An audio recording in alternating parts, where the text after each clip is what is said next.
Hello साथियों, जय हिंद, वंदे मातरम। मैं आकाश त्रिपाठी आप सभी बच्चों का फिर से स्वागत करता हूं ऑनसेट एग्जाम के चैनल पे। साथियों, आज का सेशन आपके लिए बहुत ही इंपॉर्टेंट होने वाला है। बहुत ही महत्वपूर्ण प्रश्न आज का आपके लिए होने वाला है, क्योंकि ये साथी आपका 2024 का यानी कि पिछले साल एग्जाम में पूछे गया क्वेश्चन पेपर है। प्रीवियस ईयर क्वेश्चन पेपर का हम यहाँ पे डिस्कशन करने वाले हैं।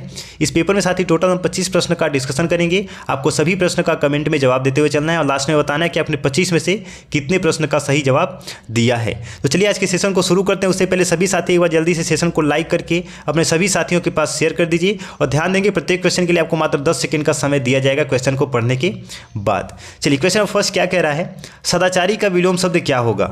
दुष्ट, भ्रष्टाचारी, दुराचारी या फिर पाखंडी? सभी लोग कमेंट में जवाब देंगे और लास्ट में बताएंगे आपने कितने प्रश्न का सही जवाब दिया है। देखिए, सदाचारी का विलोम शब्द क्या हो जाता है बच्चे? ऑप्शन नंबर सी हो जाएगा, दुराचारी हो जाएगा। दुष्ट का विलोम शब्द क्या हो जाता है बच्चे? गुणी होता है। क्या होता है? गुणी होता है। भ्रष्टाचारी का क्या होता है बच्चे? विलोम शब्द ईमानदारी होता है। क्या होता है? ईमानदारी। और पाखंडी का योगी हो जाएगा। स्क्रीनशॉट ले लेंगे और इसका रिवीजन जरूर से करेंगे। क्वेश्चन नंबर 2, निम्नलिखित में विलोम शब्द युग्म है। चलिए देखिए कौन सा है। एक इसमें आपका सही है, बाकी 3 गलत है। देखिए, हास का परिहास नहीं होता है साथी, रुदन होता है। क्या होता है? रुदन होता है। वादी का परिवादी, देखिए ऑप्शन बी आपका सही जवाब हो जाएगा, वादी का परिवादी होता है। हिंसा का प्रतिहिंसा नहीं होता है, अहिंसा होता है। क्या होता है? अहिंसा होता है। मान का सम्मान नहीं होता है, बल्कि अपमान होता है। क्या होता है? अपमान होता है। क्वेश्चन नंबर 3, ध्यान देंगे आपका ये 2024 का क्वेश्चन पेपर है, पिछले साल एग्जाम में पूछा गया। मेधावी का पर्यायवाची शब्द क्या है? विद्वान, विचारशील, प्रतिभाशाली या फिर निष्ठावान?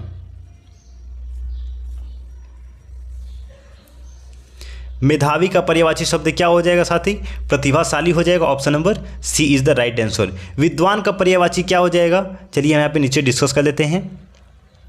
देखिए, विद्वान का पर्यायवाची क्या होता है? विशारद, ज्ञानी, सुविज्ञ, आलिम, कोविद होता है। विचारशील का पर्यायवाची चतुर, चौकस, सावधान, सतर्क और विनम्र हो जाएगा। निष्ठावान का पर्यायवाची वफादार, भक्ति, धर्मपरायण, दृढ़ और अटल हो जाएगा। इसका स्क्रीनशॉट जरूर से ले लेंगे। चलिए, दोपहरी का पर्यायवाची शब्द बताइए। मध्याह्न, अपराह, अवसान या फिर वातायन?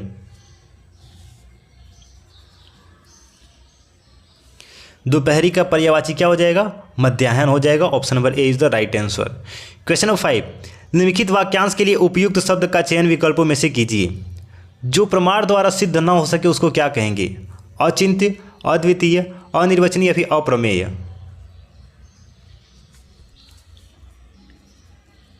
देखिए, जो प्रमाण द्वारा सिद्ध न हो सके उसको क्या कहेंगे? अप्रमेय बोलेंगे। Option number D is the right answer. Question number 6, Bharat देश के रहने वाले बहुत सारे लोग गौतम बुद्ध के अनुयायी थे। वाक्य में प्रयुक्त अनुयायी का विलोम शब्द क्या है? विरोधी, पुजारी, अनुगामी या फिर प्रशंसक?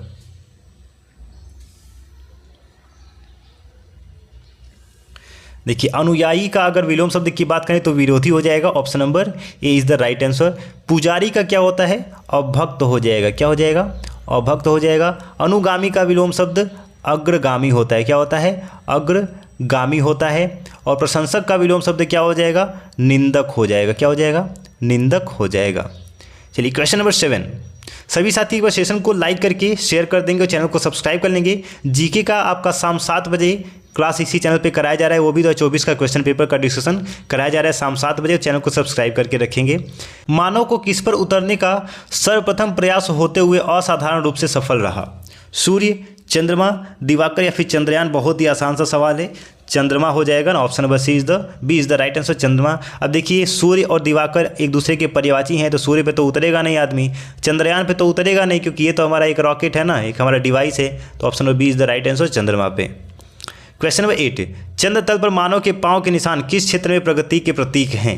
तकनीकी तथा औद्योगिकी, वैज्ञानिक तथा तकनीकी, वैज्ञानिक तथा मनोवैज्ञानिक या फिर तीनों?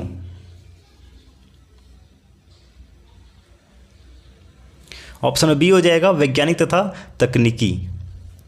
क्वेश्चन नंबर 9, चंद्रमुखी शब्द में कौन सा समास है? कर्मधारय, अव्ययी भाव, द्वंद्व समास या फिर तत्पुरुष समास? चंद्रमुखी बोलते किसको हैं? किसको बोलते हैं बच्चे? चंद्र के समान मुख हो जिसका, उसको क्या बोलेंगे? चंद्रमुखी बोलेंगे। और इसमें कौन सा समास है? तो कर्मधारय है। Option number A is the right answer. Question number 10, रजनीपति किसे कहा गया है? सूर्य, चंद्रमा, तारामंडल या फिर तारा?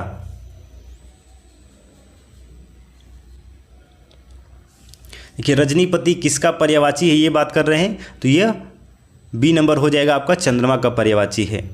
क्वेश्चन नंबर 11, पीलापन शब्द में कौन सी संज्ञा है? व्यक्तिवाचक, जातिवाचक, समूहवाचक या भाववाचक?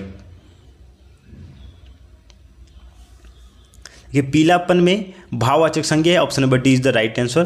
क्वेश्चन नंबर 12, चंद्रमा को खिलौना समझकर उसके लिए कौन मचलता है? ये तो सबको मालूम होगा, श्री रामचंद्र जी। इसके लिए एक गाना भी बना है, श्री रामचंद्र, कौन सा गाना है मुझे नहीं याद है, आप लोग बता देंगे।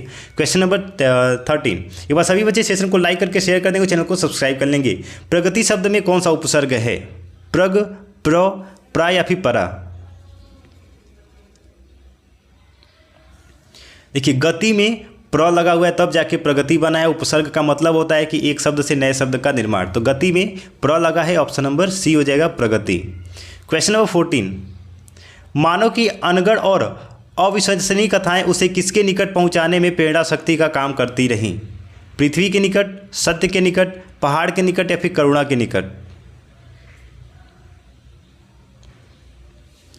ऑप्शन नंबर बी हो जाएगा, मानव की अनगढ़ और अविश्वसनीय कथाएं सत्य के निकट पहुंचाने में प्रेरणा शक्ति का काम करती रही हैं।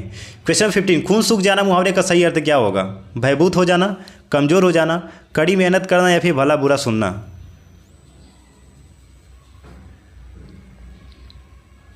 ऑप्शन नंबर सी हो जाएगा, कड़ी मेहनत करना।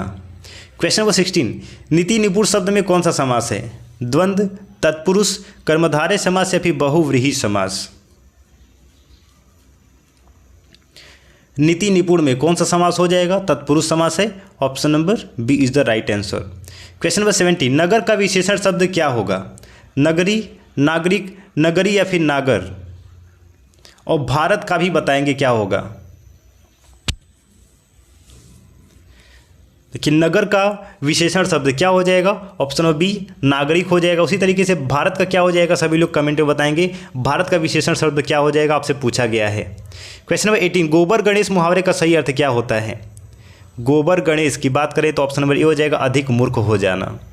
क्वेश्चन नंबर 19, पूत कपूत तो क्या धन संचे, पूत सपूत तो क्या धन संचे में कौन सा अलंकार है? यमक, लाटानुप्रास, वितनुप्रास या फिर उपमा अलंकार? अब क्लास 9, 10 में अगर आप संस्कृत पढ़े होंगे या फिर हिंदी ग्रामर पढ़े होंगे तो आपको अलंकार के बारे में बहुत ही अच्छी तरीके से बताया गया कि आपका लाटानुप्रास कब होता है बच्चे, जब भी कोई एक शब्द या फिर एक वाक्य बार बार रिपीट हो तो उसमें लाटानुप्रास अलंकार होता है। देखिए यहाँ पे पूत, पूत, सपूत, कपूत ये सब आपका रिपीटेड है तो लाटानुप्रास अलंकार हो जाएगा, option number B is the right answer. Question number 20, मत्स्य शब्द का सही विलोम शब्द क्या होगा? कृपण, मरण, रुक्ष या फिर विषम? मत्स्य का विलोम शब्द रुक्ष हो जाएगा, ऑप्शन नंबर सी हो जाएगा। कृपण का उदार होता है, मरण का जीवन होता है और विषम का क्या हो जाएगा? सम हो जाएगा। चलिए सभी बच्चे सेशन को लाइक करके एक बार शेयर कर देंगे और सब्सक्राइब कर लेंगे, ठीक है ना बच्चे। राजा ने दान दिया वाक्य का स्त्रीलिंग रूप क्या होगा? यानी कि राजा का पूछ रहा है तो सीधे देखेंगे, राजाओं होगा नहीं, रानी होगा, राजा भी नहीं होगा, रानियों में से होगा। देखिए राजा आपका सिंगुलर है तो यानी कि एक वचन है तो रानी भी आपका सिंगुलर होगा ना, एक वचन, रानी ने दान दिया, option number B is the right answer. Question number 22, निम्नलिखित में से कौन सा शब्द पुल्लिंग प्रयोग नहीं होता? हाथी, दही, नदी या फिर पानी? हमेशा वो स्त्रीलिंग में ही होता है ऐसा पूछा जा रहा है तो ऑप्शन नंबर सी हो जाएगा, नदी हमेशा आपका स्त्रीलिंग में होती है। क्वेश्चन नंबर 23, मालती माधव किसकी कृति है? बाणभट्ट, हर्षवर्धन, भवभूति या फिर शूद्रक?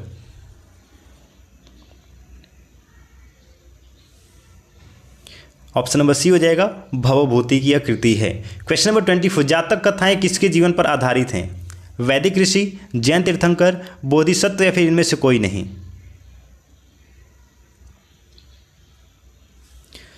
ऑप्शन नंबर सी हो जाएगा, जातक कथाएं किसके जीवन पर आधारित हैं? बोधिसत्व के जीवन पर। क्वेश्चन नंबर 25, आज का अंतिम प्रश्न, the God of small things किसका लिखा उपन्यास है?